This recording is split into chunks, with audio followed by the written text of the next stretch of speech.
туасы қойшы. Ұйықтайын. Ой, не ол ұйқыбас болып кеттің ғой. Бар, орыс тілінде оқы. Мен де орыс тілінде оқимын. Айтпақшы. Ой, саған әдебиет па? Әдебиет оқып жүрсің, әдебиет. Ой, еріншек, жатпа етіп, тұр болды. Мен орыс тілінде оқимын, жүр. Әдебиетімді оқып берейін. Не берді әдебиеттен? Бірдеңені берді, айтшы, өзің оқышы. Жолбарыс пен түлкіні берді ба? Жүр, кел, оқиық екеуміз. Мына қызды бар ғой, достар, мына Асылжанды қалай тұрғызам, көрсін. Мына қыз бар ғой, ұйқыбас точно. Сабақтан қалатын сияқты соғыс. Асылжан, сен 2 аласың ғой қазір, білем. 2 алып келесің күнде. 3 аласың, 2 аласың, 4 аласың.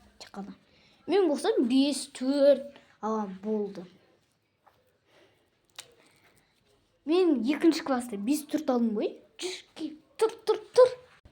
Бүгін бізде БЖБО болады. Менің сабағыма кірде менің БЖБОмды орындап берші, 40-ші мектеп. Достар, мынау қыз бар ғой, Ол айтады, менде БЖБО болады дейді әдебиеттен. Соны орындап берші дейді.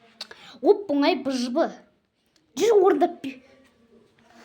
БЖБО мен ТЖБ-ны орындай аламыз ғой. Мен болсам БЖБО ТЖБ-дан нормаль бағалам. Кейде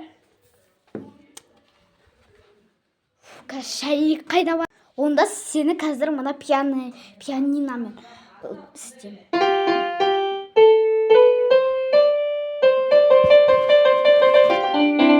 Ой, алла, тұрмайтын ағыз.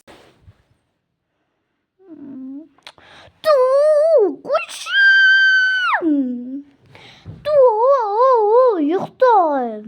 Масқара мына қыздың қырсықтығын-ай. Қалай оятам оны? Достар, қалай оятам мына қызды?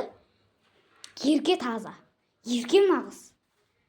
Мақ. Қазір келе ғой Асылжаным менің. Арайлы жайнар көзің, мөлдіреген көзің.